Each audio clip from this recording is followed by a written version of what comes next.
Bismillahirrahmanirrahim. Assalamualaikum warahmatullahi wabarakatuh. Alhamdulillah, nahmaduhu wa nasta'inuhu wa nastaghfiruh wa na'udzu billahi min shururi anfusina wa min sayyiati a'malina. Man yahdihillahu fala mudilla lahu wa man yudlil fala hadiya lahu. أشهد أن لا إله إلا الله وحده لا شريك له وأشهد أن سيدنا ونبينا وعظيمنا وشفيعنا محمدا عبده ورسوله صلى الله عليه وسلم لا نبي ولا رسول بعده. أما بعد, Bapak-bapak dan ibu-ibu kaum muslimin wal muslimat, sidang jamaah salat maghrib menuju salatul isya Masjid Raya Syekh Ahmad Khatib Al-Minangkabawi, Sumatera Barat yang dimuliakan oleh Allah Subhanahu wa taala. Alhamdulillah, kita bersyukur kembali Allah memberikan kepada kita taufik pada malam yang berbahagia ini selesai menunaikan salat maghrib, yang mudah-mudahan kita berdoa kepada Allah salat maghrib yang tadi kita tunaikan diterima oleh Allah Subhanahu wa taala dan dilipat gandakan pahalanya untuk kita yang menunaikannya. Allah mengizinkan kita kembali untuk bersama-sama hadir dalam majlis tadabbur hadis. Kita mentadaburi hadis-hadis Rasulullah sallallahu alaihi wasallam, mengambil hikmah dan pelajaran atau intisari daripada hadis-hadis tersebut. Salam dan salam kita doakan semoga senantiasa Allah berikan kepada junjungan kita Nabi besar Muhammad sallallahu alaihi wasallam, dan juga untuk segenap keluarganya, ahlul baitnya, para sahabatnya radhiyallahu anhum ajma'in, dan juga untuk kita semua umatnya dan umat-umatnya yang lain sampai hari kiamat nanti. Allahumma sholli ala nabiyyina Muhammad wa ala ali nabiyyina Muhammad.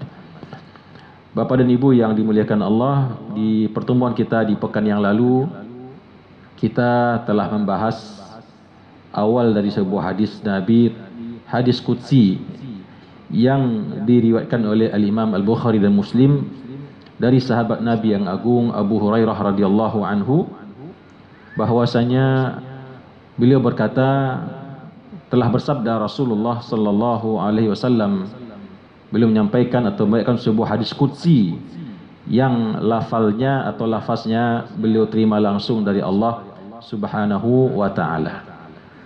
Yaqulullahu ta'ala, kata Rasulullah sallallahu alaihi wasallam, yaqulullahu ta'ala, Allah Subhanahu wa taala berkata, ana inda dhanni 'abdi bi, ana inda dhanni 'abdi bi, aku, kata Allah, sesuai dengan perkiraan atau prasangka hambaku terhadap diriku. Nah, ini sudah kita bahas di pertemuan kita yang lalu. Dan kebetulan ketika kita sedang berupaya menuntaskan hadis ini, tiba-tiba kita didatangi oleh ulama dari Madinah Al-Munawwarah, Syekh Amir Bahjat, salah seorang cicit kandung daripada Syekh Ahmad Khatib Al-Minangkabawi, yang dengan nama beliau kita namakan masjid kita yang kita cintai ini. Alhamdulillah, mari kita sudah mendapatkan siraman rohani yang luar biasa dari seorang ulama besar di Madinah Al-Munawwarah, cicit langsung daripada Syekh Ahmad Khatib Al-Minangkabawi. Barangkali sebagian Bapak dan Ibu yang hadir di pekan yang lalu masih ingat tentang apa yang beliau sampaikan.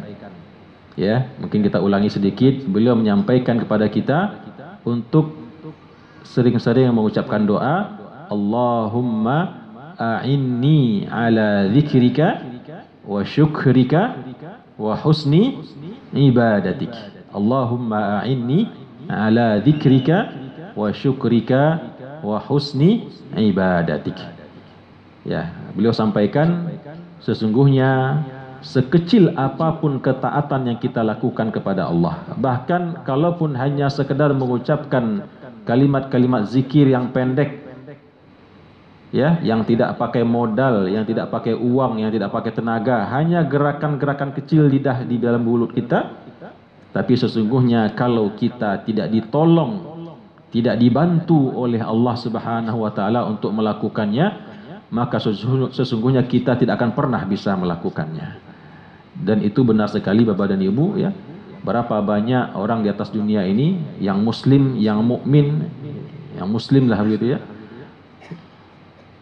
Sama-sama memiliki waktu, sama-sama memiliki lisan, sama-sama memiliki lidah. Tapi berapa banyak di antara mereka yang sanggup memanfaatkan lidah pemberian Allah itu untuk berzikir mengingat Allah Subhanahu wa taala. Sehingga benarlah yang beliau sampaikan, patutlah kita senantiasa membaca doa tersebut, Allahumma a'inni ala dzikrika wa syukrika wa husni ibadatik. Ya Allah, tolonglah hamba ya untuk senantiasa berzikir kepadamu, bersyukur kepadamu, dan beribadah dengan ibadah yang terbaik kepadamu. Nah, untuk itu Bapak dan Ibu sekalian, karena kemarin terpotong hadis kita ini, maka pada kesempatan ini akan kita lanjutkan kembali insyaallah.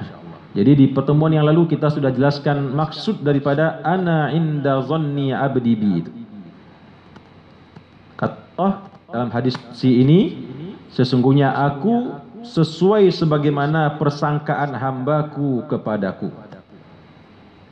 Allah itu sesuai sebagaimana prasangkaan kita terhadapnya.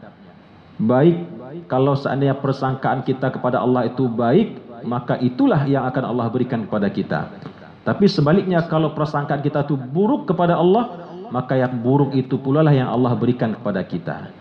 Nah, mungkin karena barangkali Masya Allah malam ini jumlah jamaah kita yang hadir lebih banyak daripada yang lalu, kita coba jelaskan kembali sedikit apa yang Allah maksud dengan perkataannya di sini, ana inda zanni abdi bi ya. Di dalam penjelasan yang lalu kita dapatkan keterangan dari kitab Faidul Qadir. Berkata Ibnu Abi Jamrah, kata beliau, makna zanni abdi bi itu, yang dimaksud dengan perkiraan hambaku kepadaku itu terdapat dalam 4 hal. Yang pertama kata beliau, zannul ijabati inda du'a. Mengira ya, meyakini. Nah, sebelumnya kita jelaskan Bapak dan Ibu, yang Allah maksud dengan kalimat zon di sini bukan berarti persangkaan sesungguhnya. Karena dalam bahasa Arab kalimat zon itu zonna yazunnu zonnun itu berarti 2. Ya, apa artinya dalam bahasa Arab kalimat zon itu? Yang pertama berarti yakin. Dan yang kedua sebaliknya berarti ragu atau menduga. Nah, ini kehebatan bahasa Arab. Dalam satu makna bisa terdapat, dalam satu kata bisa terdapat 2 makna, dan makna itu bisa bertolak belakang. Yang satu berarti yakin, sedangkan yang satu lagi zon dalam artian ragu atau menduga-duga atau menyangka. Nah, yang Allah maksud di sini Bapak dan Ibu yang dimuliakan Allah, ana inda zanni abdi ini adalah, yaitu zon yang dimaksud di sini adalah yaitu keyakinan. Aku akan sesuai sebagaimana keyakinan hambaku terhadap diriku. Apa yang kita yakini terhadap Allah itu, maka itulah yang akan Allah berikan kepada kita. Nah, ana inda zanni abdi bi. Maka hadis ini Bapak dan Ibu yang dimuliakan Allah, atau awal daripada hadis ini memerintahkan kita untuk senantiasa berhusnuzon kepada Allah. Ya, dalam hal apa saja kita berhusnuzon kepada Allah? Yang pertama kata Ibnu Abi Jamrah, zannul ijabati inda du'a. Berprasangka baik atau meyakini bahwasanya Allah akan mengijabah doa kita ketika kita berdoa kepada Allah.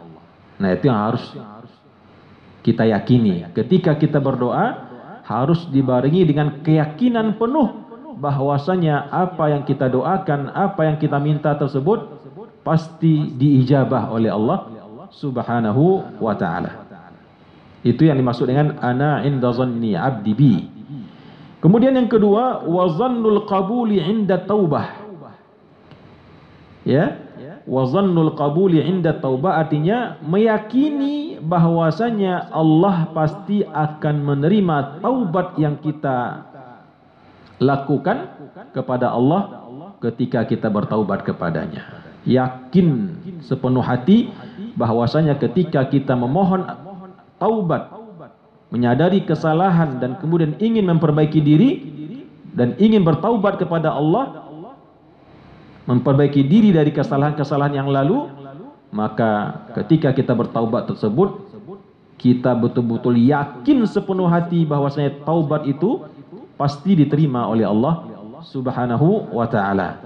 Sebesar dan seagung apapun dosa tersebut, yang kemarin di pekan yang lalu juga sudah kita ceritakan, ya, tidak ada dosa yang besar di sisi Allah ketika dosa itu diiringi dengan taubat, dan tidak ada dosa yang kecil dalam pandangan Allah ketika dosa-dosa yang kecil itu terus menerus dilakukan berulang-ulang.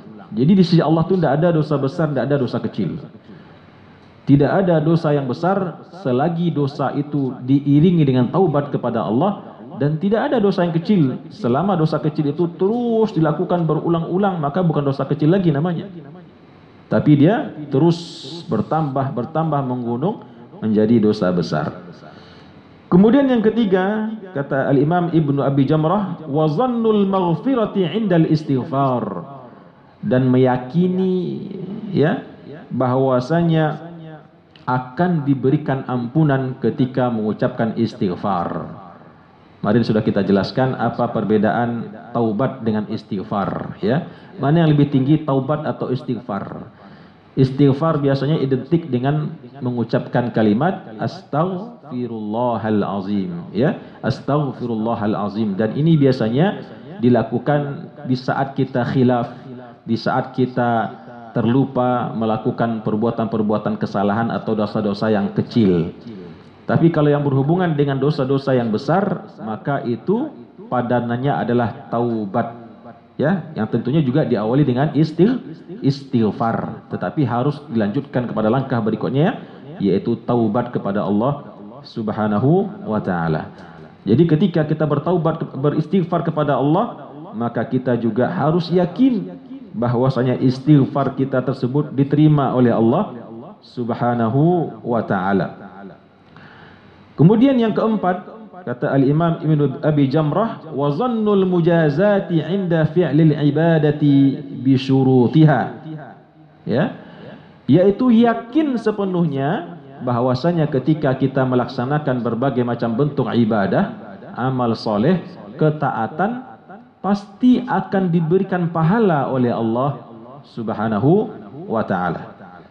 Nah, 4 hal ini Bapak dan Ibu yang disampaikan oleh Al-Imam Ibnu Abi Jamrah, ya, dalam kitab Faidul Qadir, yang harus kita implementasikan terkait dengan husnuzon kepada Allah, berbaik sangka kepada Allah Subhanahu wa ta'ala, ya. Dan Rasulullah sallallahu alaihi wasallam dalam sebuah hadis, beliau mengatakan, fima ma'nahu la yamutanna ahadukum illa wa huwa yuhsinu billah. Janganlah sampai ada seseorang di antara kalian mati, meninggalkan dunia ini sebelum dia berhusnuzon kepada Allah Subhanahu wa ta'ala. Nah, lalu Bapak dan Ibu, itu yang dimaksud dengan husnuzan, berbaik sangka, ya, kepada Allah, bahwasanya Allah menerima taubat kita, bahwasanya Allah senantiasa menjaga kita, bahwasanya Allah senantiasa mengasihi kita, bahwasanya Allah senantiasa memberikan rezekinya kepada kita, bahwasanya Allah Maha melihat dan melindungi kita dimanapun kita berada. Nah, adapun kebalikannya, kebalikan daripada husnuzan billah, maka kebalikannya adalah su'uzannu billah atau su'uzanni billah, berburuk sangka kepada Allah. Kata hadis ini tadi kan, ana inda zanni abdi bi, aku sesuai sebagaimana persangkaan hambaku kepadaku. Kalau persangkaannya baik, ya, doanya akan dikabulkan, taubatnya akan diterima, ya, usahanya, kerja kerasnya pasti akan dihargai dan akan diberikan dengan rezeki yang semestinya, maka itu yang Allah berikan.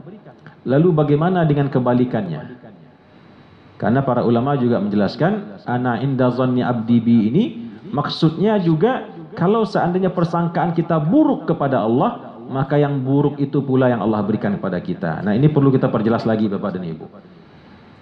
Dalam kaitan dengan su'uzon dengan Allah itu ada 3 levelnya. Yang pertama, su'uzon dengan Allah dalam artian tidak mentuhankan Allah sebagaimana mestinya. Nah, itu yang dilakukan oleh orang-orang kafir pada zaman dahulu. Wa yazunnuna billahi dhanna sau', kata Allah di dalam surat Al-Fatah, ya. Surat Al-Fatah ayat 6. Ya.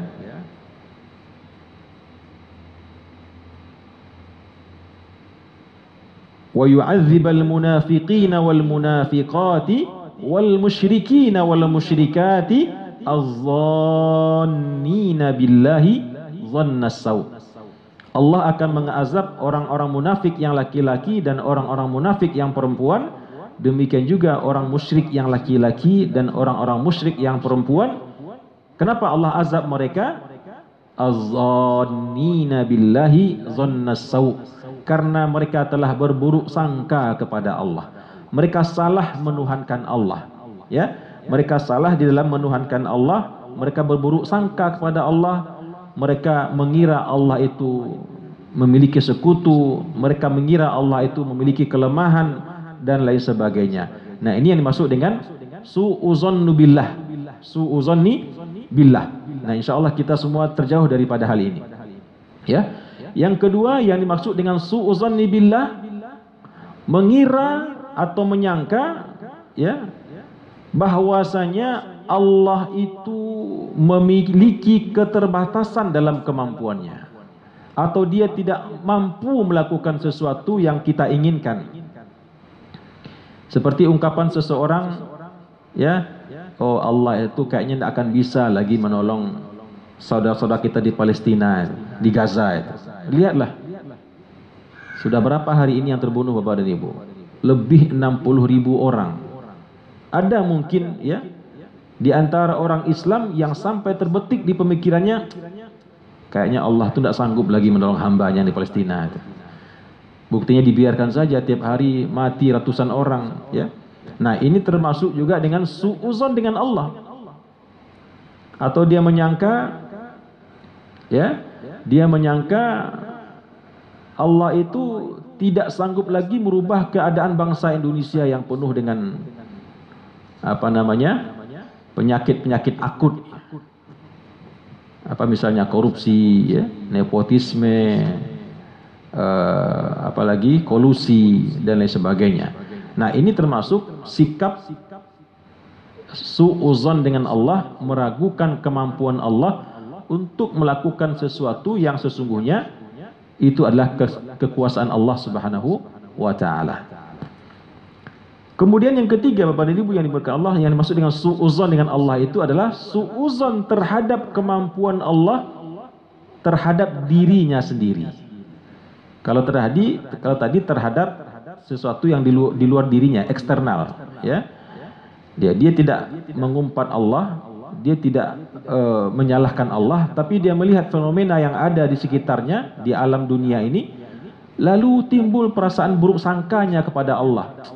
Ini Allah ini kayaknya tidak peduli lagi dengan umat Islam ini. Nah, ada prasangka seperti itu. Nah, yang ketiga lebih sempit ruangnya, yaitu su'uzon dengan Allah yang berhubungan dengan dirinya sendiri. Ketika dia mengira dosa saya begitu banyak, ya, dosanya sudah tidak bisa dihitung lagi. Dosanya sudah memenuhi rongga-rongga langit, antara bumi dan langit. Dan dia mengira bahwasanya Allah tidak akan mungkin mengampuni dosa-dosanya tersebut. Maka inilah yang masuk dengan su'uzon kepada Allah. Dan inilah yang akan Allah berikan kepada orang tersebut. Jadi kalau yang dua tadi itu tidak ada hubungannya dengan Allah akan berikan sebagaimana persangkaan hambanya tersebut. Jadi jangan dipikir kalau kita mengira Allah tidak akan menolong orang Palestina, betul-betul Allah tidak akan tolong. Tidak begitu. Kalau kita pikir Allah itu punya sekutu, ternyata benar Allah akan jadikan dirinya punya sekutu, bukan begitu maksudnya. Tetapi yang dimaksud dengan ana inda zanni abdi bi, yang para ulama mengatakan Allah akan memberikan prasangka kita itu, kalau prasangka kita baik Allah berikan yang baik, Kalau prasangka kita buruk, Allah berikan yang buruk. Yang dimaksudnya itu adalah yang ketiga tadi. Prasangka kita terhadap tindakan Allah kepada diri kita. Bahwasanya Allah tidak akan mengampuni kita ketika kita telah banyak berbuat dosa. Allah tidak akan memberikan rezeki kepada kita ketika kita mendapatkan hidup kita sedang dalam keadaan kesusahan atau melarat. Allah tidak akan menolong kita ketika mungkin kita sedang berada dalam kezaliman, ditindas, dianiaya oleh orang lain. Lalu timbul persangka kita, Allah tidak akan mengampuni dosa, Allah tidak akan menolong, Allah tidak akan melihat. Maka kalau seandainya ini yang terbetik dalam pikiran kita terhadap Allah, prasangka kita atau keyakinan kita kepada Allah, maka inilah yang dimaksud oleh para ulama, ana inda zanni abdi bi. Prasangka-prasangka buruk itulah yang akan Allah berikan kepada kita. Jadi oleh karena itu Bapak dan Ibu, kita tidak boleh sekali-kali berprasangka buruk kepada Allah dalam artian Allah tidak memperhatikan kita, Allah tidak menyayangi kita, Allah murka atau melaknat kita dan lain sebagainya. Karena dalam Al-Quran Allah mengatakan la taqnatu min rahmatillah. Jangan sekali-kali engkau berputus asa daripada rahmat Allah Subhanahu wa ta'ala. Nah, itu penjelasan daripada kalimat hadis yang di awal ini, ana inda dhanni abdi bi. Aku sesuai dengan persangkaan hambaku kepadaku, kata Allah Subhanahu wa taala. Jadi oleh karena itu Bapak dan Ibu, hadis ini kalau kita pegang dalam kehidupan kita dengan sebaik-baiknya, maka hadis inilah atau kalimat inilah yang akan melahirkan keberanian. Keberanian ya, dalam makna yang luas, berani menghadapi orang, siapapun orangnya. Ya, berani menghadapi bahaya seperti apapun bahayanya. Berani menghadapi ancaman sebesar apapun ancamannya. Karena apa? Karena dia memiliki husnuzon kepada Allah Subhanahu wa ta'ala. Ketika seseorang telah bisa husnuzon kepada Allah, maka dia menjadi orang yang paling pemberani. Orang yang penuh dengan sikap optimisme, orang yang selalu positive thinking dan seterusnya. Ya, nah itulah buah daripada husnuzon kepada Allah, dan inilah sesungguhnya di antara yang menjadikan Islam ini tersebar ke seluruh penjuru dunia, ke berbagai macam benua. Ya, karena dulu Rasulullah SAW dan para sahabat mengamalkan hadis ini dengan sebaik-baiknya. Mereka senantiasa berhusnuzon, berprasangka baik kepada Allah. Meskipun ya dengan kemampuan yang sangat terbatas. Misalkan dalam perang Badar, berapa jumlah kaum muslimin? Hanya lebih kurang 300. Itu pun tanpa peralatan perang yang lengkap. Menghadapi kaum kufar Quraisy dipimpin oleh Abu Jahal dan abu-abu yang lain, jumlahnya 3 kali lipat lebih banyak daripada Nabi Muhammad, dan bersenjata lengkap, bahkan dengan pasukan berkuda yang lengkap. Namun karena husnuzon kepada Allah, yakin bahwasanya Allah pasti menolong hamba-hambanya, menolong Rasulnya, maka akhirnya keyakinan itulah yang membuat mereka mendapatkan kemenangan daripada Allah Subhanahu wa ta'ala. Kemudian kita lanjutkan hadis ini. Allah mengatakan wa ana ma'ahu idza dzakarani. Wa ana ma'ahu idza dzakarani. Dan aku akan senantiasa bersamanya. Aku akan membersamai hambaku tersebut kalau dia mengingatku. Jadi Allah mengatakan, aku akan senantiasa membersamai hambaku tersebut kalau seandainya dia mengingatku. Berarti hubungan sebab akibatnya di sini Bapak dan Ibu, jika kita ingat Allah, maka Allah akan membersamai kita. Dan sebaliknya, kalau kita tidak mengingat Allah, apakah Allah menjauh daripada kita? Tidak, tentunya. Allah senantiasa dekat dengan kita. Allah senantiasa memantau, melihat keadaan kita. Tetapi yang dimaksud dengan Allah tidak lagi membersamai kita adalah Allah tidak lagi membersamai kita di dalam kasih sayangnya, di dalam rahimnya, ya, di dalam sifat rahimnya, dan juga di dalam memberikan keberkahannya kepada kita. Kalau Allah tentu tetap bersama manusia. Tidak mungkin Allah tersebut jauh atau luput daripada manusia tersebut. Namun yang Allah maksud di sini adalah wa ana ma'ahu idza dzakarani, Allah akan membersamainya, Allah akan menolongnya, Allah akan membelanya, Allah akan memudahkan urusan-urusannya. Nah, ini yang dimaksud dengan wa ana ma'ahu, ya, karena pada dasarnya Allah itu kan senantiasa bersama manusia. Bahkan Allah lebih dekat daripada urat nadi yang ada di leher kita ini. Saking dekatnya Allah dengan kita. Tapi yang dimaksud oleh Rasulullah di sini adalah wa ana ma'ahu idza dzakarani. Kalau seorang hamba banyak berzikir kepada Allah, ya, zikir di sini Bapak dan Ibu dalam 3 aspek. Zikir dalam artian menggerakkan lisannya, mengucapkan kalimat-kalimat zikir, subhanallah, walhamdulillah, wala ilaha illallah, Allahu akbar. Kemudian juga zikir dalam memperhatikan, dalam merenungkan kekuasaan Allah subhanahu wa ta'ala. 2 aspek, ya. Baik secara zikir lisan, begitu juga dengan zikir hal atau melihat ciptaan Allah subhanahu wa ta'ala. Kemudian kata Allah, fa in dzakarani fi nafsihi dzakartuhu fi nafsi.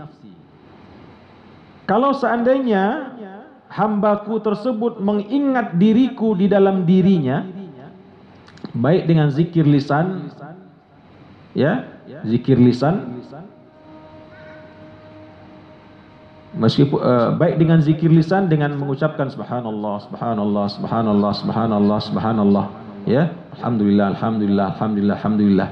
Dan ini mungkin kita jelaskan sedikit Bapak Ibu, ada orang yang mempermasalahkan, ya, kalau zikir kalau hanya sekedar subhanallah, subhanallah, subhanallah, subhanallah, itu tidak ada gunanya katanya. Kalau tidak dihadirkan pikiran kita ketika kita menyebut alhamdulillah atau kita menyebut Allahu akbar, subhanallah, itu tidak ada gunanya katanya. Tetapi kalau kata salah seorang ulama, Al-Imam Ibnul Atha Al-Iskandarani, Ibnul Atha Al-Iskandarani, ya, beliau menjelaskan, ya, bagi seorang muslim yang masih awam, yang memang masih belum bisa, ya, menjadikan zikir itu berbarengan antara zikir lisan dan zikir fikirnya, zikir dengan pemikirannya atau otaknya begitu, maka dianjurkan untuk terus berzikir dengan lisan, meskipun dia tidak membarengi lisannya tersebut dengan fikirannya. Ya, dan itu biasa kita lakukan sambil pegang tasbih, subhanallah, ya. Kita sambil melihat orang di jalanan, kadang mungkin sebagian juga sambil mendengar orang ngomong gitu kan. Kita tetap lisan berzikir begini kan. Subhanallah, subhanallah, subhanallah, subhanallah, alhamdulillah, alhamdulillah. Nah, itu tidak masalah Bapak dan Ibu, ya.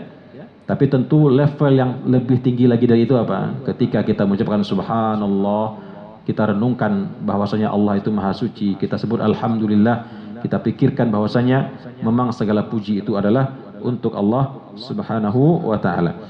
Wa in dzakarani fi nafsihi dzakartuhu fi nafsi. Kalau ada seorang hamba mengingat diriku di dalam dirinya, di dalam jiwanya, baik dengan zikir lisan tadi saja atau digabungkannya antara zikir lisan dengan zikir fikirannya, maka kata Allah, dzakartuhu fi nafsi. Aku pun akan mengingatnya di dalam diriku, kata Allah. Nah, ini perlu kita pahami Bapak dan Ibu. Apakah berarti Allah itu lupa? Allah itu tidak ingat kepada makhluknya? Allah itu biarkan begitu saja makhluknya? Tidak. Ya, Allah maha tahu. Mau diingat nggak diingat, Allah tahu kita semua di mana, kita lagi ngapain, apa bahkan yang ada di pikiran kita, Allah maha tahu. Tapi yang Allah maksud di sini adalah ketika seorang hamba mengingat dirinya, maka aku pun juga mengingatnya. Ya, tentu di sini Allah berikan kemuliaan kepada orang tersebut. Allah berikan rezeki, Allah berikan penjagaan, Allah berikan ketenangan, Allah berikan apa-apa yang menjadi hajat kebutuhan seorang hamba yang mengingatnya tersebut. Karena dia diingat oleh Allah subhanahu wa ta'ala. Dia diperhatikan oleh Allah, diistimewakan oleh Allah. Itu maksudnya bahwasanya Allah pun mengingat orang tersebut di dalam dirinya. Ya kan? Karena pada dasarnya Allah tahu kita semua. Mau kita zikir tidak kita zikir, Allah tahu kita di mana, kita lagi ngapain, apa yang kita pikirkan, apa kebutuhan kita, Allah tahu. Tapi kalau kita tidak meminta kepada Allah, kita tidak memuji namanya, maka jangan harap kita menjadi orang yang spesial di sisi Allah. Jangan harap doa-doa kita didengar oleh Allah. Karena kita pun tidak pernah memuji zatnya, mengagungkannya, padahal itu adalah haknya Allah Subhanahu wa ta'ala.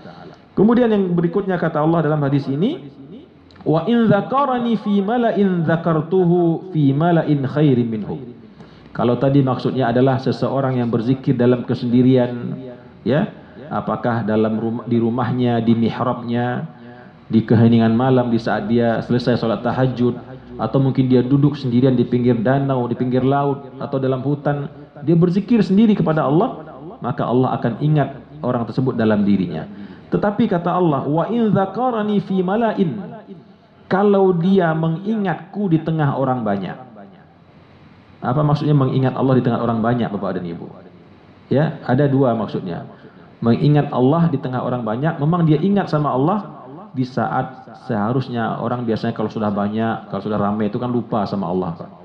Apakah lupa karena bersenda gurau, bercengkerama, ya, bersukaria, atau lupa karena mungkin melakukan kegiatan-kegiatan meskipun kegiatan itu mubah tapi membuat lupa kepada Allah. Orang ini meskipun dia berada dalam keadaan itu, dia tetap ingat pada Allah, tetap dia berzikir, meskipun dia hadir di pesta, di kondangan, ada karaoke lah, ada organ tunggal, tapi dia tetap subhanallah, subhanallah, subhanallah, subhanallah. Nah, itu pengertian yang pertama. Dia tetap ingat kepada Allah di saat orang banyak. Yang mana biasanya kalau orang banyak itu, tentu di luar masjid ya, pasti kecenderungannya adalah melupakan diri kita kepada Allah Subhanahu wa ta'ala. Yang kedua maksudnya adalah dia menyebut nama Allah, mengingat Allah fi mala'in, ya, dia mengingatkan orang banyak akan Allah Subhanahu wa ta'ala. Di saat orang berkumpul banyak, selain di masjid ya, di luar, di pasarkah namanya, di tempat bekerjakah namanya, di saat orang-orang cenderung banyak tergelincir melakukan perbuatan-perbuatan dosa, lalu dia ingatkan. Apa dia sampaikan? Ya jamaah ittaqullah, wahai kawan-kawan, bertakwalah kalian kepada Allah. Ya, ingatlah Allah. Nah, ada enggak kira-kira kita temukan orang seperti ini, Bapak dan Ibu? Di pasar, ya, kalau ada yang menipu, nampak menipu, kemudian dia katakan, wahai teman, wahai saudaraku, takutlah pada Allah, mari kita menjadi pedagang yang jujur. Ada enggak kita dengar tuh di pasar ungkapan-ungkapan seperti itu? Atau di kantor, kawan-kawan semua, udahlah kita enggak usah mempergunjingkan teman kita yang lain.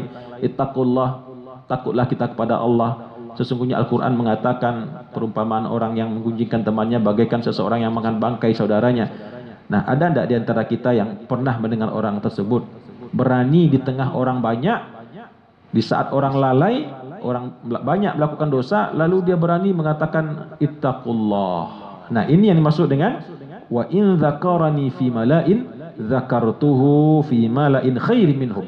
Kalau dia berani mengingatku di tengah orang banyak, baik dalam bentuk mengingat dalam dirinya sendiri di tengah orang yang banyak, atau yang lebih tinggi lagi dia mengingatkan orang banyak untuk supaya ingat dan takwa kepada Allah, maka balasannya kata Allah, dzakartuhu fi mala'in khairin minhum, maka aku akan ingat orang tersebut di tengah kerumunan makhluk-makhlukku yang begitu banyak, yang lebih banyak daripada sekelompok orang yang dia ingatkan tadi di atas dunia. Jadi kalau kita mengingatkan orang di tengah orang banyak, di pasarkah, di atas biskah, ya, mungkin di tempat masyarakat kita tinggal, berapa jumlah mereka? 10, 20, 30, 50. Allah akan mengingat kita, menyebut nama kita tentunya. Bagaimana cara Allah mengingat? Allah sebut-sebut nama kita.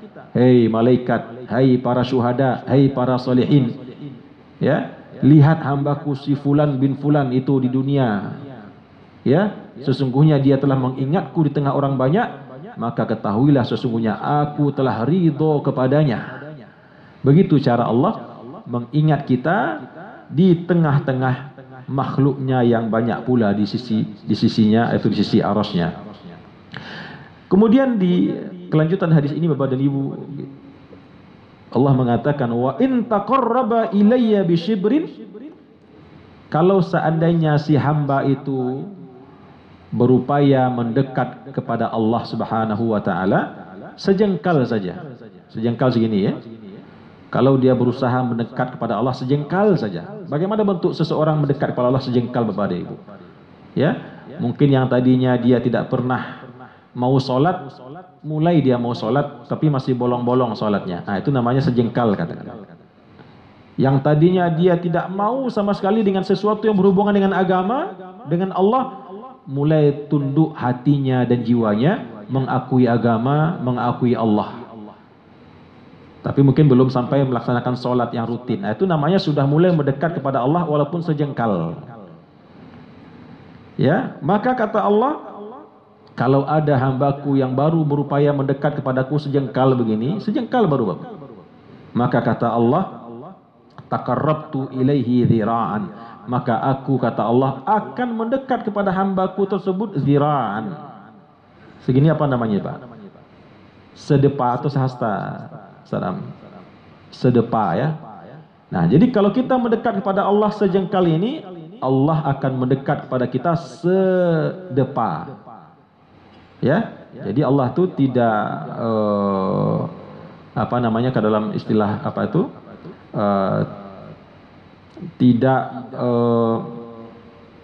Tidak sama banyak gitu Pak. Kita mendekat sejengkal, Allah juga sejengkal tidak.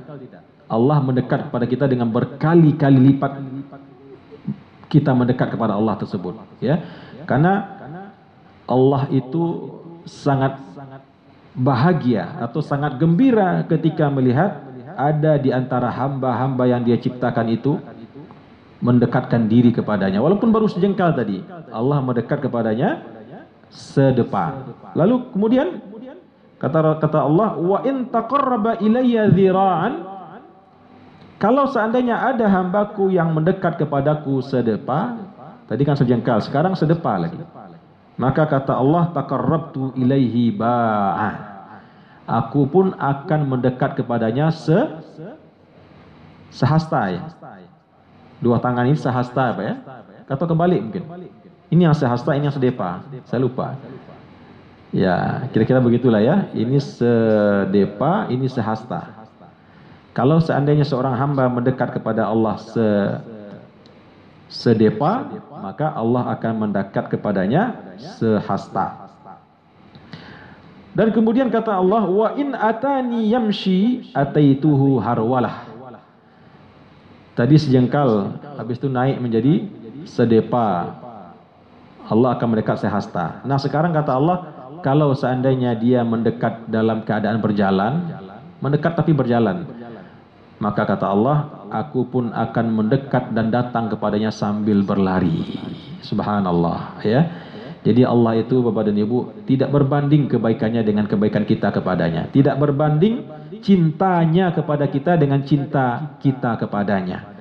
Sejengkal kita mendekat, ya, sehasta Allah mendekat. Sehasta kita mendekat, sedepa atau kebalikannya tadi ya. Allah mendekat. Berjalan kita, kalau kita merangkak kepada Allah, Allah berjalan mengejar kita. Kalau kita berjalan mengejar Allah, Allah akan berlari mengejar dan memeluk kita. Begitulah kira-kira perumpamaannya. Jadi oleh karena itu Bapak dan Ibu, hadis ini kalau kita simpulkan dari awal sampai akhir, intinya hadis ini mengajak kita untuk senantiasa berhusnuzan kepada Allah, berbaik sangka kepada Allah, dan senantiasa mengedepankan sikap optimisme dalam kehidupan ini. Tidak boleh kita berputus asa, apalagi berputus asa terhadap rahmat Allah Subhanahu wa ta'ala. Karena Allah itu Maha Pengampun, Allah Maha Penyayang, Allah yang menciptakan kita, Allah yang menjadikan kita dari tidak ada menjadi ada. Dan tidak ada yang paling dicintai oleh Allah ketika Allah melihat hambanya yang Dia ciptakan tersebut datang mendekatkan diri kepadanya. Maka ketika dilihat hamba tersebut mendekatkan diri kepadanya, Allah pun akan mendekatkan dirinya kepada hamba tersebut berkali-kali lipat melebihi keinginan sang hamba tersebut untuk mendekatkan diri kepadanya. Mudah-mudahan hadis ini Bapak dan Ibu menjadi motivasi bagi kita. Yang pertama, kita harus senantiasa husnuzon kepada Allah. Apapun keadaan situasi yang sudah kita hadapi, senantiasa berhusnuzon kepada Allah. Jangan sekali-kali kita pernah bersuuzon kepada Allah. Karena dikhawatirkan apa yang kita suuzonkan kepada Allah, itulah nanti yang akan kita terima dari Allah. Karena Nabi Allah mengatakan, ana inda zonni abdi bi. Aku sama dengan persangkaan hambaku kepadaku, baik yang buruk, baik yang baik maupun pula yang buruk. Kemudian yang kedua tadi, bahwasanya Allah sangat mencintai kita dan Allah begitu mencintai orang-orang yang datang memohon ampunan dan bertobat memperbaiki diri kepadanya. Mudah-mudahan hadis ini bisa kita amalkan dalam kehidupan keseharian kita, menjadi hikmah dan ibrah mauizah. Demikian, terima kasih atas perhatian dan mohon maaf kalau ada salah dan khilaf. Aqulu qauli hadza wa astaghfirullah li wa lakum. Wassalamualaikum warahmatullahi wabarakatuh.